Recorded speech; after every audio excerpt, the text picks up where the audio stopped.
Hello everybody, Griever84 here, back with another video for you guys. This time we're going to be talking about the March quality of life update, specifically in regards to the world settings updates that just came out this last Thursday. So, starting off here, just with the basic settings page, when you generate a new world, everything there is exactly the same. Nothing on this screen has actually changed in form or functionality. So everything that I've done in my previous world setting videos, which is actually going to be linked in this video as well, everything's the same here to set up your world. Okay. Moving on to the forest, this is where things have changed here. You now have two different tabs.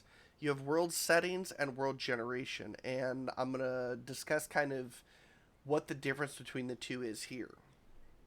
Um, as you can see, there's a whole slew of new options that you can control, whether you make things, increased frequency, decreased frequency, turn them off, turn them on, um, things like that. I will hit some specific points in the world settings, but I want to go to world generation first. This is where you can control what season you start, how your world generates with like loops and branches, how many touchstones you have, fissures, your world size, all of that's over here now. You can actually even individually increase your failed survivors, which gives you obviously more bone shards in the overworld and chances at more boons. So you can get things like an early walking cane if you're lucky. Um, Now, scrolling down here, of course, you can increase or decrease any resources.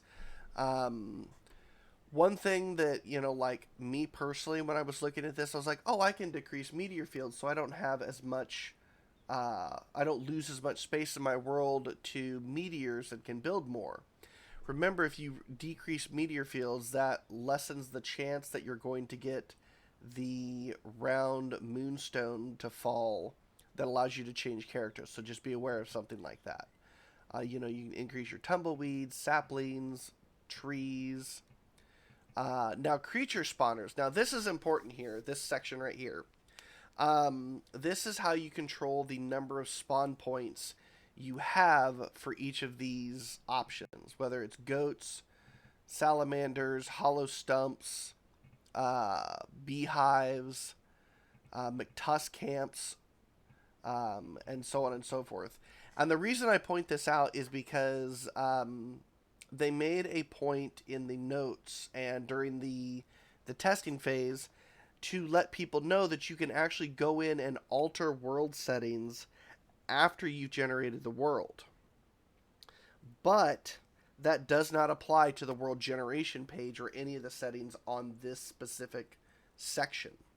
So, if you want extra McTusk camps, you have to make sure you increase the spawner points in this specific tab before you generate your world. And that goes for anything on here, whether it's, reeds, mini glaciers, beefalo herds, stuff like that. Now, what you can do, though, in regards to those specific spawns, is you can come over here and you can increase the frequency in which they respawn. So, for example, by increasing McTusk to tons, for example, it would make him respawn very, very quickly compared to the default, which gives you one about every 2.5 to 3 days, give or take, a few ticks of time. Same thing goes for, sharks, merms, killer bees. You can increase the hound waves. You can turn them off. Birds, butterflies, anything. The world is your oyster here, and I love that there's so many different things that you can alter and manipulate. Now, for those of us who have bases that are long-standing, one thing I want to point out with this update that I found out during my Twitch stream just yesterday before I recorded this video was the fact that it defaulted all of the settings to default. And the reason I point this out and why it's so important is because what I'm mousing over here in the video, in the fact that I play with wildfires disabled on my world. I've said this before in multiple videos. My OP world settings video, Survive 1,000 Days, does the exact same thing. It points out that, you know, turning off wildfires is not a bad thing. And I happen to be 2 days into summer after the update, and I had a piece of turf catch on fire as I was working on my zoo section. So I got very lucky that that was all that went up in flames. So make sure you check your world settings before you get back into your save files, and that everything is tweaked to your liking. Of course, you can control, you know, giants. You can even manipulate, and this is the cool thing I noticed as well. You can manipulate if you want just normal tree guards or poison birchnut trees. For example, one thing I might do is I might turn them off in the future. I don't know. I'm still kind of exploring the options here, and this is just for the overworld. Now, for those of you who play on public servers or open up your games to the public, you can enable seasonal starting items, grief spawn protection, make it so that players will drop rare items on disconnect, or just drop their entire inventory if you happen to switch it over to everything, and even give players extra starting resources after a specific day count. You know, like give them extra resources always after day 5, day 10, day 15, so on and so forth. You can even reduce enlightened monsters or sanity monsters, so, you know, do as you wish with these settings here. Now, going over to the caves, of course, same concept applies here. Anything in the specific world generation tab, you want to make sure that you are adjusting those settings before you generate the world. So, you know, bat dens, nightmare fissures, tentacles, splagmites, clockworks, you know. Now, when it says cave worms here, this is not talking about the cave worm attacks.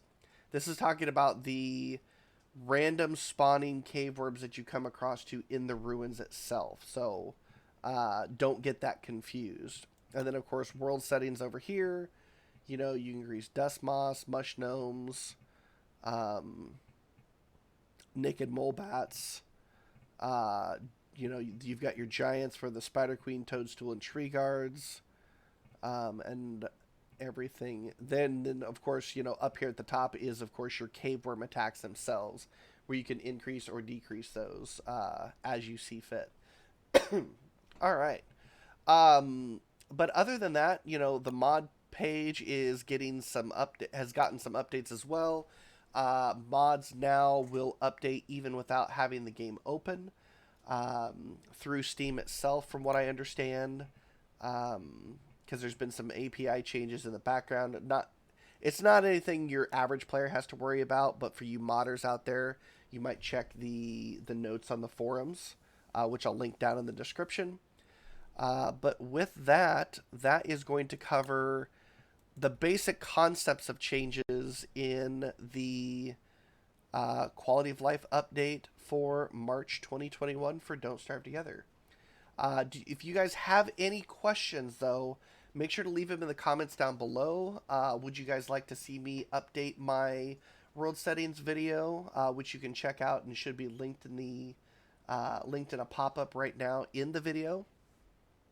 Or would you like me to go into more specific details in any of the specific new options? But with that, I'm going to go ahead and call this a wrap. Like I said, make sure to leave a comment down below, like the video, subscribe to my channel, and of course, until next time, my Guardians, GG, and I'll see you later.